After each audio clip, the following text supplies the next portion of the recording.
बिस्मिल्लाहिर्रहमानिर्रहीम। अस्सलामुअलैकुम दोस्तों, ज़ुहान गार्डन में अमजद अली हाज़िर खिदमत है।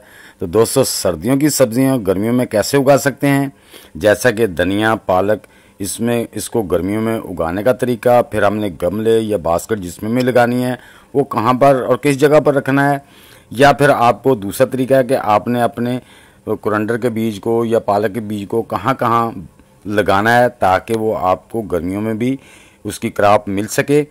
तो दोस्तों, ये बहुत ही मज़ेदार सब्ज़ी है अपनी हंडिया में डालने के लिए। जैसा कि ये आप देख रहे हैं कि ये जो मेरे ग्रीन चिल्ली के पौधे हैं, इनके अंदर माशाल्लाह मैंने ये धनिया लगाया जो 15 दिन का हो चुका है। तो दोस्तों, गर्मियों में भी आपका धनिया जो है ना वो 2-3 बार नहीं काटा जाएगा, वो एक बार या 2 बार ज़्यादा से ज़्यादा। उसके बाद आप उसको निकाल के फिर लगा दें। आप जैसा कि देखते हैं बाज़ार में आता है जड़ों समेत होता है, उसका यही है। और ये देखें, मेरा पूरा 1 मंथ का हो गया है, ये मैं आज काट रहा हूँ।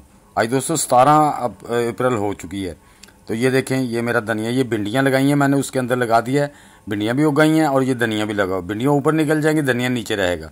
और ये जो अंदर इसके वीड्स हैं ना, ये मैंने इसलिए छोड़े हैं कि मैं आपको दिखा सकूं। ये दोस्तों नहीं रहने देने, ये हमारे पौधों की खुराक को खा जाते हैं, इनको निकालते रहना है। मैं तो अक्सर छोटे छोटे निकालता रहता हूं, लेकिन ये मुझे किसी काम के लिए बाहर जाना पड़ गया, जिसकी वजह से ये बड़े हो गए। सबसे पहले आपके पास धनिया का सेहतमंद बीज होना चाहिए। बेशक आप अपने किचन में जो खाने के लिए ड्राई यानी कि सूखा धनिया लाते हैं उसी के बीज मैंने भी अपने किचन से ही लिया है, जो हम अपने खाने के डालते हैं पीस के पाउडर बना के, वही मैंने लिया। तो सबसे पहले दोस्तों, आपने साबुत नहीं लगाना। साबुत लगाएंगे तो वो डबल से ज़्यादा टाइम लेगा, 2 हफ्ते भी ले सकता है।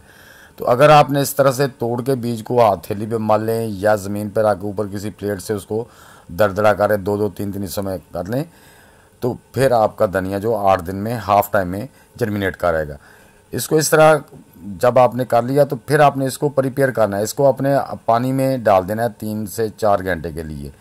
वो अच्छी तरह पानी पी लेगा और शल नरम हो जाएगा, और जैसे ज़मीन में लगाएंगे तो वो जर्मिनेटिंग का अमल उसमें शुरू हो जाएगा और धनिया जल्दी से ग्रो कर आएगा, जिससे जर्मिनेटिंग टाइम में भी कमी आएगी। बीज को भिगो दिया, हम इसको 3 घंटे के लिए रख देते हैं और अपनी बाकी तैयारी जो है वो बास्केट में खाद डाल के जो मिट्टी तैयार करनी है वो करके फिर इसको निकालते हैं। तो दोस्तों, सबसे पहले आपने क्या करना है कि आपने जो भी आपके पास बास्केट है, अगर आप अकेला धनिया लगाना चाहते हैं तो आपने ले लेनी है। उसके आप बेड बना के भी लगा सकते हैं या प्लेन क्यारी में भी लगा सकते हैं। लेकिन गर्मियों में जब भी आपने लगाना है दोस्तों, तो उसको गुच्छों की सूरत में लगाना है। सबसे पहले तो आपने अपनी जो मिट्टी तैयार करनी है उसमें आपने गोबर की गली हुई खाद या डिकम्पोज हुई खाद जो है ना वो तकरीबन 20% तक डालनी है, जो कि बिल्कुल ठंडी कर लेनी है अच्छी तरह।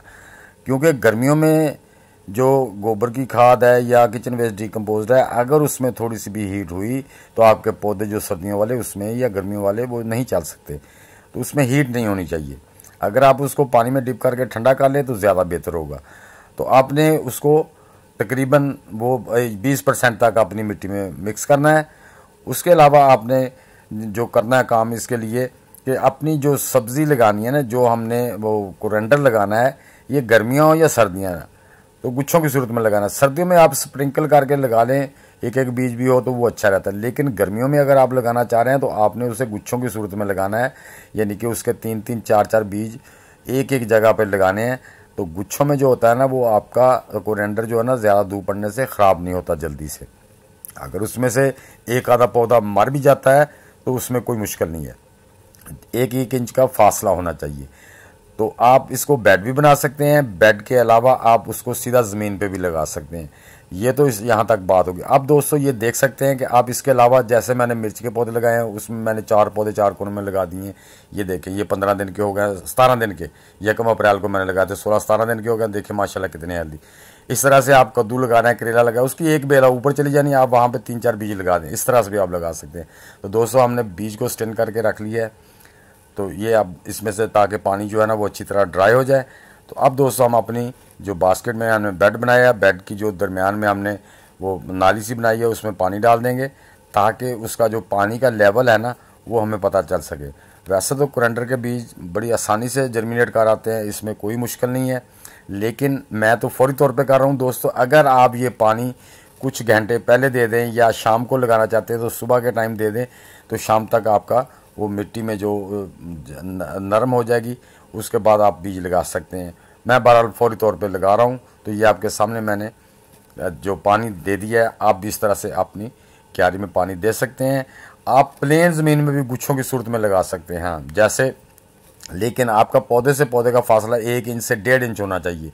जहाँ पे आपने 3-4 बीज लगाने हैं, फिर 1 इंच या 1.5 इंच छोड़ के लगाने हैं।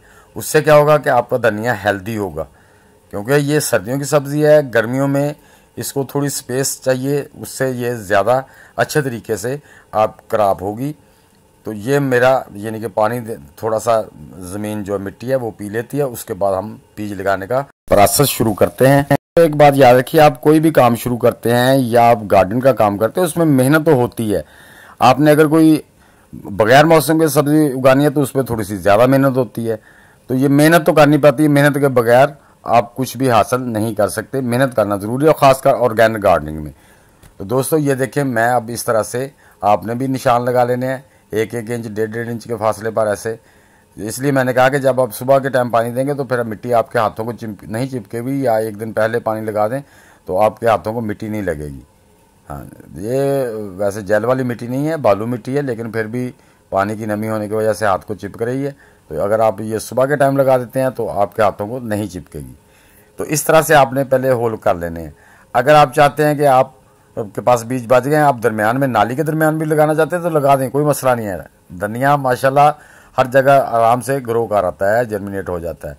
अब आपने 2-2, 3-3 बीज जो है ना, 4-4 बीज भी लगा दें, कोई मसला नहीं है। 4-5 बीज भी लगा सकते हैं, क्योंकि ये सर्दियों की सब्जी है, गर्मियों में उगा रहे हैं तो हो सकता है कुछ बीज मिस भी हो जाएं। तो 4-4, 5-5 बीज भी लगा सकते हैं। ये गुच्छों की सूरत में जो धनिया ना बड़ा ही अच्छे तरीके से सर्वाइव करता है। और आप 1 या 2 पौधे काटेंगे, आपकी हंडिया के लिए काफ़ी होगा। इतना ही ज़्यादा डालते, इतना ज़्यादा तो मुट्ठा भर तो डालते नहीं है। तो ये इस तरह से आपने धनिया के बीज को, गर्मियाँ हैं या सर्दियाँ, आपने कम अज़ कम 1.25 इंच मिट्टी ऊपर डालनी है जी। कम अज़ कम आपने 18 से 25 मिलीमीटर उसके ऊपर मिट्टी डालनी, इतना गहरा बीज को लगाना है। क्योंकि अगर आपने ऊपर लगा दिया तो फिर आपकी धूप से वो जल्दी बीज ख़राब हो जाएगा, क्योंकि मिट्टी कम होगी। कम अज़ कम आपका बीज 1.25 इंच गहरा ज़मीन में होना चाहिए, 1.25 इंच ऊपर मिट्टी होनी चाहिए। इस बात का आपने ख्याल रखना है। अब ये देखें, मेरे पास जो कुछ बीज बच गए हैं तो मैं नीचे भी लगा रहा हूँ, आप भी इस तरह से लगा सकते हैं। अगर आप धनिया और पालक के बीज आप प्लेन टोकरी में भी लगा रहे हैं, बेड नहीं बना रहा है, तो आपने पौधे से पौधे का फासला तकरीबन 1.5 इंच, 1 इंच से 1.5 इंच रखना है। और लाइन टू लाइन कम अज़ कम 2 इंच का फासला होना चाहिए, जिससे आपके जो ग्रीन वेजिटेबल हैं, लीवी वेजिटेबल हैं, धनिया और जो पालक है, गर्मी में बहुत अच्छे तरीके से इंशाल्लाह ग्रोथ करेगी और आपको फ्रूट भी देगी। बाद में इसको दोस्तों हमने लिक्विड वाली फर्टिलाइज़र देनी है। कौन सी लिक्विड फर्टिलाइज़र देनी है वो वीडियो भी मैं आपके साथ इंशाल्लाह बहुत जल्द शेयर करूँगा। कमेंट बॉक्स में ज़रूर लिखना कि वीडियो कैसी लगी। इंशाल्लाह मिलते हैं नेक्स्ट इन्फॉर्मेटिव वीडियो के साथ। सब दोस्तों को अल्लाह हाफिज़।